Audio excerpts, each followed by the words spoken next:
Hi, Dr. Brian Kaufman, family doctor and CLL patient and the medical director of the CLL Society here at the European Hematological Association meeting. And I'm Dr. Jeffrey Jones. I'm an associate professor of medicine at The Ohio State University, where I'm a CLL investigator. And one of the areas that you've been investigating is combination therapies. And most solid tumors and most lymphomas have been treated with cocktails of drugs, but we're just starting to look at those issues, and it seems like we have a lot more tools in our tool chest. And you've been doing some interesting research on that and seen other people's research. Can you share for a patient's point of view where that's going and what's going on? Yeah, and you know, the real principles of combination therapy for cancer treatment began in blood cancers and in leukemia and Hodgkin's disease back in the 60s and on into the 70s, where the first principles of using multiple agents with different mechanisms of action and non-overlapping toxicities was exploited to cure the majority of patients with Hodgkin's disease.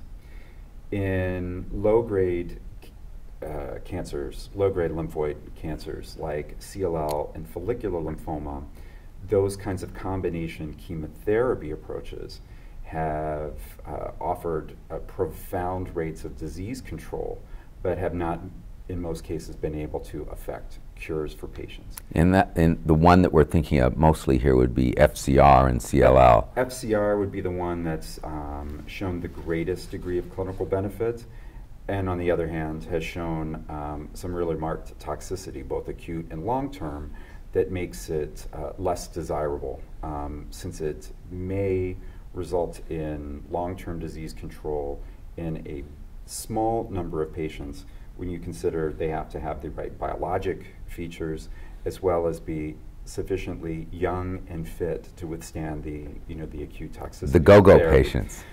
Yeah, the go-go patients. So looks like you have a comment on that. Well, no, I just resist it. I resist that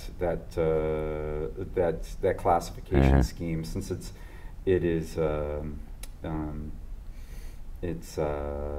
think it understates the complexity of the disorder. Gotcha. So as we have now these new highly effective, like unprecedented effectiveness with single agent drugs, response rates in the 70 and 80% range from multiple classes, now we can go back and revisit the idea of combination therapy using non-chemotherapy drugs and hopefully be able to achieve those same kind of synergies that we're seeing in combination chemotherapy and other malignancies. So if you look at the experience to date, almost as soon as ibrutinib and idelalisib were brought into the clinic, the two approved kinase inhibitors targeting B-cell receptor signaling, the first instinct was to combine them with anti-CD20 monoclonal antibodies, classically rituximab.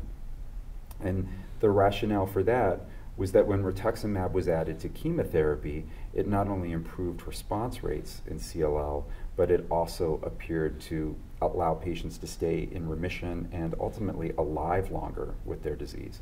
So the thought was, maybe if we add rituximab to another highly effective drug like ibrutinib or idelalisib, we can achieve the same kinds of outcomes.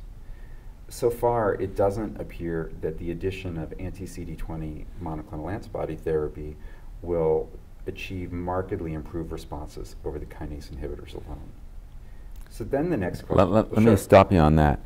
Now, you mentioned rituximab, but we may have better or newer antibodies that have more activity, like obinutuzumab. Do we have data on adding that to the kinase inhibitors? Those trials are underway, both with idelalisib, ibrutinib, and other kinase inhibitors in development, but as yet there's not much available data to describe. So we'll see. I'm somewhat skeptical that will ultimately be the approach, at least by itself.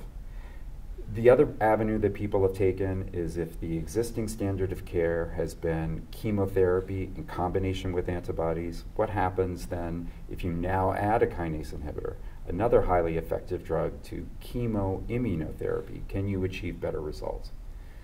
Well, 2 large studies have been conducted. The first with ibrutinib in combination with bendamustine and rituximab. That's the Helios study.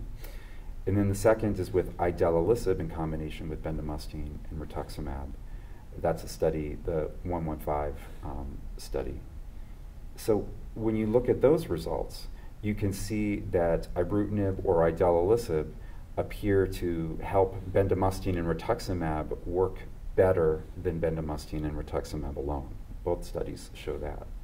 But what they have failed thus far to show is that the addition of chemoimmunotherapy to the kinase inhibitor improves the outcome over kinase inhibitor therapy alone.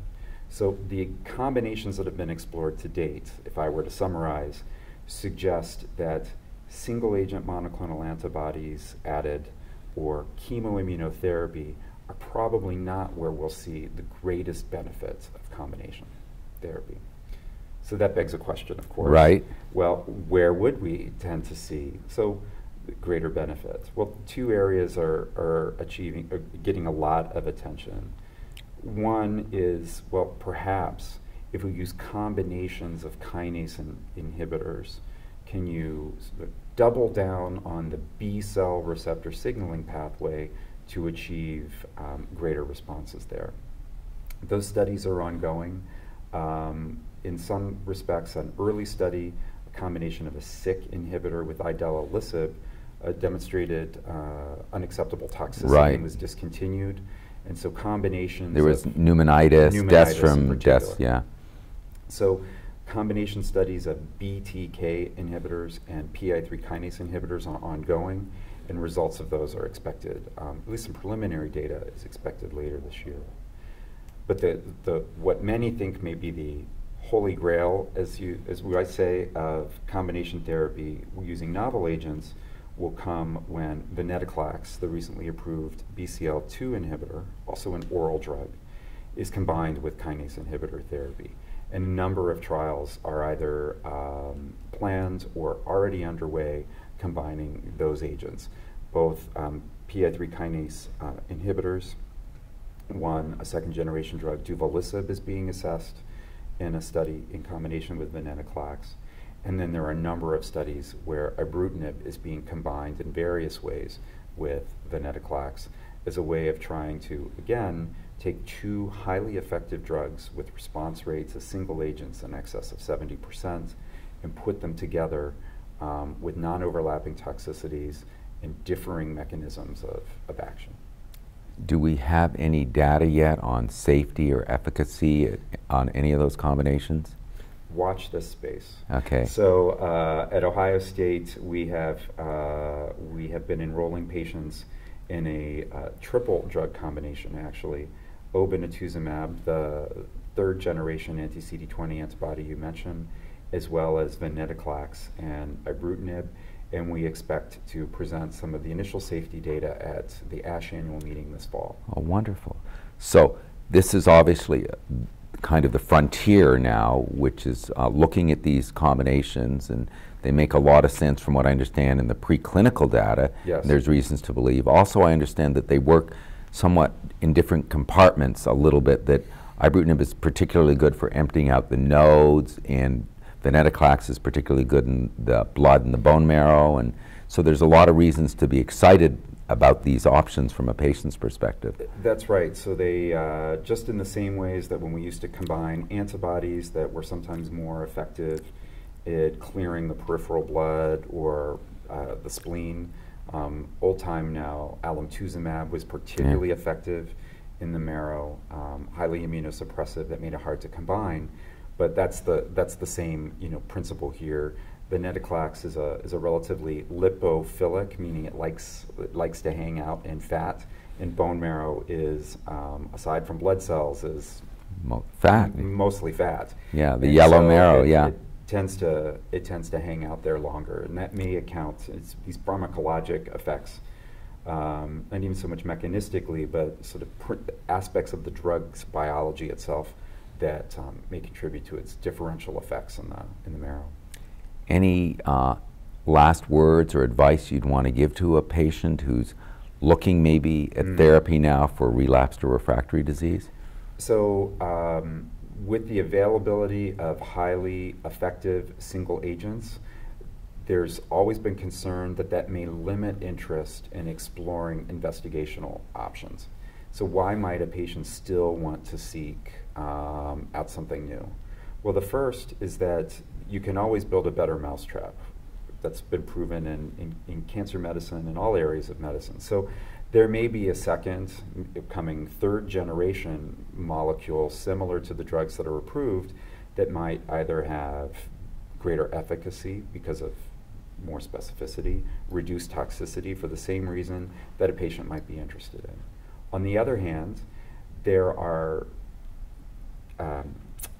the potential with combination therapy that deeper remissions could be obtained, and those might better facilitate discontinuation of all therapy.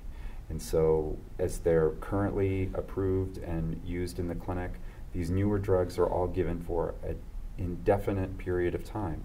And I think there is value, both economic value as well as patient well-being, to discontinue therapy in appropriate patients as yet to be defined. Finally, there's a group of higher risk patients that our group and others have identified, patients with deletion 17p as well as complex karyotype. That'd be me, yeah. So meaning patients who have more than one genetic abnormality in their CLL cells. It appears thus far that that's the group of patients that's more likely to have their disease break through any single agent. So it's acquired enough changes that it's going to outsmart any single drug. And for that group of patients, I think there's a strong rationale for considering combinations of therapy that might not only improve disease control, but might limit the ability of the cells to outsmart one drug. That's, kind of a principle of infectious disease that was applied to cancer medicine, and I think will still hold here. All right. Dr. Jones, I always learn something. Thanks so much for your Great. time, and thanks for what you do. Thanks.